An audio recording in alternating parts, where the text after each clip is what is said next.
انہیں کس نے حق دیا تھا کہ سیدھی گولیاں مار کے لوگوں سے زندہ رہنے کا حق چھینا جائے؟ یہ خدا کے مجرم ہیں، یہ پاکستان کے قانون اور آئین کے مجرم ہیں. انہوں نے عوام کی جان و مال کی حفاظت تو کجا، سیدھی گولیاں مار کر ان سے زندہ رہنے کا حق چھینا ہے. ان فاشسٹ حکمرانوں نے فاشسٹ وزیر اعلیٰ، اس کا فاشسٹ وزیر داخلہ اور اس کے فاشسٹ انتظامیہ چلانے والے، جنہوں نے بات چیت نہیں کی، پرامن دھرنے والوں کو، ان کے پاس کچھ بھی نہیں تھا، انہیں قتل کیا اور پھر دھمکیاں دینے لگے. یہ پیپلز پارٹی کی حکومت، پیپل پارٹی والوں کے لیے، بلاول بھٹو کے لیے یہ ایک لمحہ فکریہ ہونا چاہیے کہ آپ نے اپنے چہرے پر بے گناہوں کے خون کو مرا ہے اور آپ اس سے پیچھے نہیں چھڑا سکو گے. اور ہم باقاعدہ ان بے گناہوں کے خون کو جنہیں زخمی کیا گیا ہے، میں جو لوگ اس عزیز کو، شبیہ حیدرزیدی جو بے گناہ مارا گیا، مظلوموں کی حمایت میں گھر سے آیا تھا، 3 بچوں کا باپ تھا، اس کے گھر والوں کو تسلیت و تعزیت پیش کرتا ہوں، اس کی مغفرت کی دعا کرتا ہوں. جو زخمی ہیں ان کی شفا یابی کی دعا کرتا ہوں. اور اسی طرح سے تمام شخصیات کا، علماء کا، مسلمان، غیر مسلمان، ہمارے اہل سنت علماء بھائی، اور اسی طرح سے اقلیتیں اور اسی طرح ہیومن رائٹس کی جو تنظیمیں ہیں ان کا شکریہ ادا کرتا ہوں. اسی طرح سے میڈیا کا شکریہ ادا کرتا ہوں جنہوں نے ہماری آواز کو دنیا تک پہنچایا، ان بہرے حکمرانوں تک پہنچایا تاکہ یہ سنیں پاکستان خلق خدا کیا کہہ رہی ہے. آپ یقین کر لیں کتنا مشکل ہے یہ وقت کہ نیو ایئر نائٹ میں ان لوگوں نے کراچی میں، چونکہ جشن ہونا چاہیے نا نیو ایئر نائٹ کا، لہذا جشن کس سے منایا گیا؟ بے گناہوں کے خون سے منایا گیا. کالک مری انہوں نے اپنے منہ کے اوپر، اس کا جواب دینا پڑے گا ان کو. لہذا اس وقت آپ کو پتا ہے کہ جب وہاں پر دستخط ہو گئے ہیں، وہاں پر کوہاٹ میں دونوں فریقین نے سائن کر دیے ہیں، اور شکر خدا ہے، اللہ کا شکر ہے کہ یہ مرحلہ طے ہوا. اب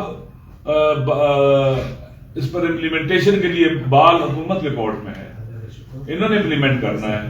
ہمیں میرا مطالبہ ہے کہ اب سستی نہ کی جائے اور اس پر فوری امپلیمنٹیشن شروع ہو تاکہ پاکستان کی دنیا میں بدنامی ہو رہی ہے اس سے بچیں. پہلے ہی پاکستان کے ہیومن رائٹس کے حوالے سے بہت برا حال ہے، دنیا میں بدنام ہے، اور پھر اپنے لوگوں کو سیج میں کر دینا اور مشروط کر دینا کہ تمہارے راستے تب کھولیں گے جب تم معاہدہ کرو.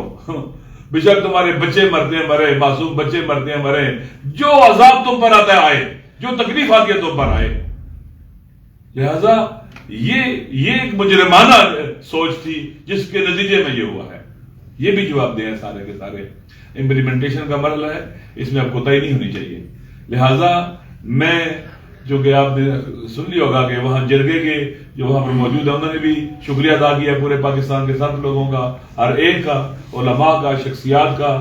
آپ یقین کر لیں، خود سوچیں کہ یورپ کے اندر اس وقت سردی ہے، وہاں لوگ دھرنوں میں بیٹھے ہوئے تھے، احتجاجات کر رہے تھے. پورے یورپ میں، امریکہ میں، یونائٹڈ نیشن کے سامنے احتجاج کیے لوگوں نے. لہذا میں سب کا شکریہ ادا کرتا ہوں، اور پاکستان میں اپنے تمام دوستوں سے، اپنی ماؤں، بہنوں اور بیٹیوں سے اور بھائیوں سے، بزرگوں سے، علماء سے، شخصیات سے جو بھی اس وقت دھرنوں میں بیٹھے ہوئے ہیں، میں آپ سے ریکویسٹ کرتا ہوں کہ جیسا کہ وہاں کے جرگے والوں نے بھی آپ سب کا شکریہ ادا کیا ہے اور دھرنا ختم کرنے کا کہا ہے، میں دھرنوں کے اختتام کا اعلان کرتا ہوں. اس میں میں ان کا بھی شکریہ ادا کرتا ہوں جو کرم ایجنسی کے کرم ضلع کے اندر ہے، انجمن حسینیہ ہے، انجمن تحریک حسینی ہے، اور اسی طرح سے وہاں کی جو باقی ادارے ہیں، کور کمیٹی ہے دھرنے کی، اور انور فیڈریشن ہے، ویلفیئر ٹرسٹ ہے، انور کمیٹی، باقی سارے جتنے بھی ہیں، جو وہاں لوگ ہیں وہ بھی سارے پورے پاکستان کے مظلوموں کے حق میں بیٹھنے والے ان بیدار مرد انسانوں کا شکریہ ادا کرتے ہیں. مجھے امید ہے کہ آپ سب پرامن طریقے سے اپنے گھروں کو تشریف لے جائیں گے. یہ سارے کا سارا عمل آپ کی عبادت تھا. اللہ تعالیٰ آپ کا حامی ناصر ہو. والسلام علیکم ورحمۃ اللہ وبرکاتہ.